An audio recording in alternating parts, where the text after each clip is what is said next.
प्रिय विद्यार्थियों, मैं Bholaram Sharma, associate professor, government college Karauli, आज ऑनलाइन टीचिंग कार्यक्रम के अंतर्गत BA part first paper first के में वैगनर के महाद्वीपीय प्रवास सिद्धांत के बारे में चर्चा करेंगे। वैगनर महोदय ने अपने सिद्धांत का प्रतिपादन महाद्वीप और महासागरों की उत्पत्ति की समस्या के समाधान के लिए प्रतिपादित किया। प्रसिद्ध जलवायुवेत्ता, भूशास्त्रवेत्ता और विभिन्न विषयों के अध्ययन के आधार पर वैगनर ने महाद्वीपीय तली की स्थिरता और स्थल स्थिर के सिद्धांत को गलत प्रतिपादित करने के लिए सिद्ध करने के लिए अपने प्रवास सिद्धांत का प्रतिपादन किया। यद्यपि उन्होंने अपने सिद्धांत का प्रतिपादन 1912 ईस्वी में किया, लेकिन वास्तविक प्रतिपादन उनका 1915 व 1920 में हुआ। कुछ कंट्रोवर्सी बातों को कहने के कारण भी इनका सिद्धांत में डिले हुआ। वैगनर के सामने मुख्य समस्या दो प्रकार की थी।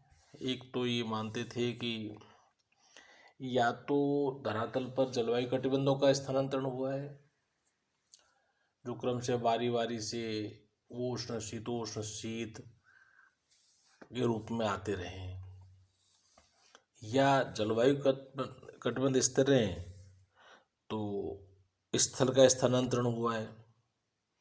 इस कंट्रोवर्सी सोच के कारण उन्होंने अंत में ये प्रतिपादित किया विभिन्न उदाहरणों के माध्यम से कि जलवायु कटिबंधों का स्थानांतरण नहीं होकर के स्थल का स्थानांतरण हुआ है।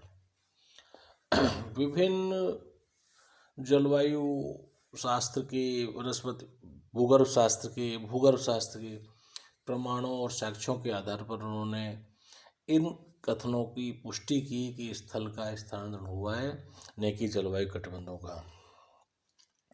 कई ऐसे उदाहरण बताए जिनमें जैसे नेशनल डेजर्ट पार्क में आज भी कुछ उष्णार्द्र वनस्पति के अवशेष पाए जाते हैं, जो ये सिद्ध करते हैं कि किसी समय भाग नेशनल डेजर्ट फॉरेस्ट वाला पार्क कभी उष्णार्द्र वनस्पति जलवायु का क्षेत्र रहा है, जबकि आज यहाँ शुष्क एरिड सेमी-एरिड जलवायु पाई जाती है। वैगनर के सिद्धांत का प्रधान रूप वैगनर ने पूर्व जलवायु शास्त्र, भूगर्भ शास्त्र और वनस्पति के प्रमाणों के आधार पर माना कि कार्बोनिफेरस युग में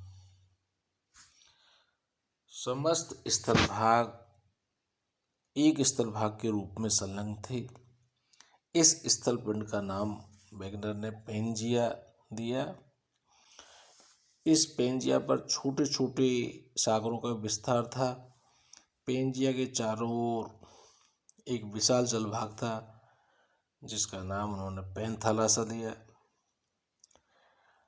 पेंजिया का उत्तरी भाग लारेशिया, जिसमें उत्तरी अमेरिका, यूरोप, एशिया को सम्मिलित किया जाता है, तथा दक्षिणी भाग गोंडवानलैंड, जिसमें दक्षिणी अमेरिका, अफ्रीका, मेडागास्कर, प्रायद्वीपीय भारत व ऑस्ट्रेलिया तथा अंटार्कटिका को सम्मिलित किया गया। वैगनर ने यह माना कि पेंजिया में का निर्माण 3 परतों से हुआ है। ऊपरी परत सियाल, मध्यवर्ती भाग सीमा व केंद्र वाला भाग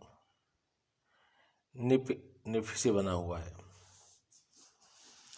और साथ में ये भी माना कि महाद्वीपीय भाग सीमा पर बिना किसी रुकावट के तैर रहे हैं।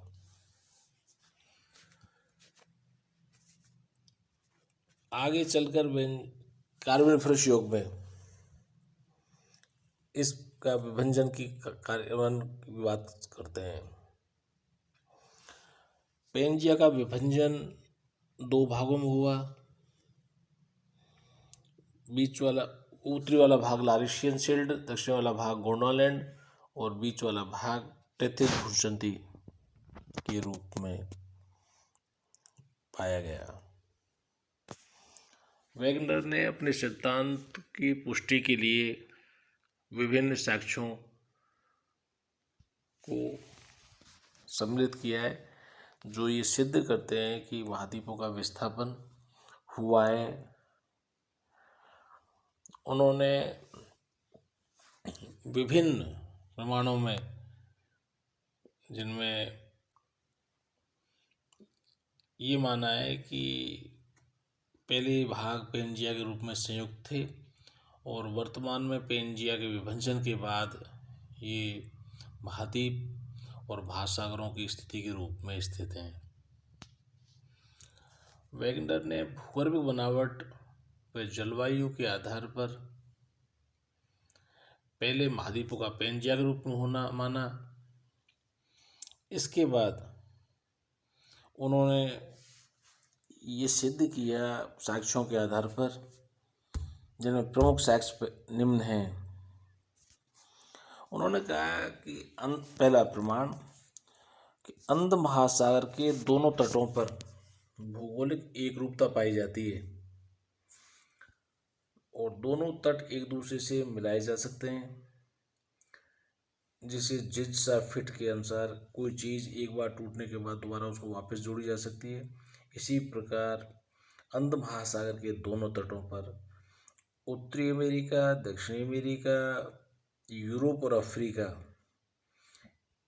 इनके तटों को मिलाया जा सकता है। इन्होंने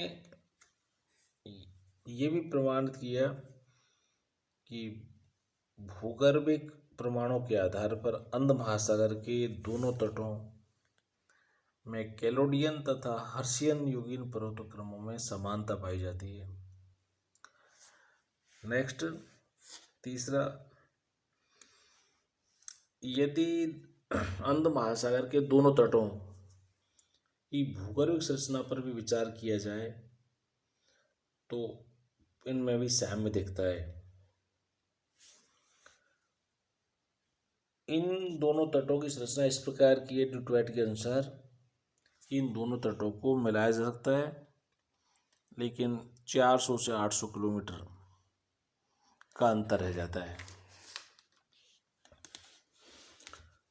नेक्स्ट प्रमाण वैगनर ने प्रतिपादित किया है कि अंध महासागर के दोनों तटों पर पाई जाने वाली चट्टानों में जीवावशेष व वनस्पति के अवशेषों में पर्याप्त समरूपता पाई जाती है। नेक्स्ट प्रमाण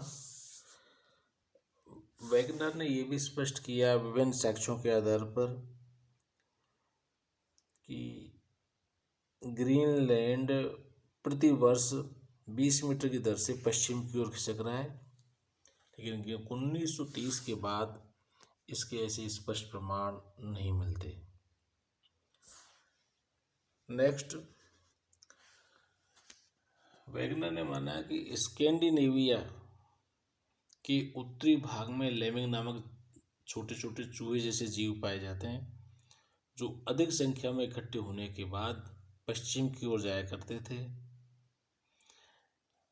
वर्तमान में स्थल के डिस्प्लेसमेंट के कारण, विस्थापन के कारण, महासागर का निर्माण हो जाने के कारण ये जो जीव हैं वर्तमान में समाप्त हो गए। जब स्थल संयुक्त रूप में था, पेंजिया के रूप में था, तो इनका भ्रमण जारी रहता था। इस बात को भी उन्होंने प्रमाण के द्वारा सिद्ध किया है। नेक्स्ट प्रमाण के रूप में वैगनर ने माना कि ग्लेसोप्टेरिस वनस्पति का भारत, अफ्रीका, पाकलैंड ऑस्ट्रेलिया व अंटार्कटिका में पाए जाना ये सिद्ध करता है कि कार्बोनिफेरस युग से पूर्व ये समस्त महाद्वीप संयुक्त रूप में थे। नेक्स्ट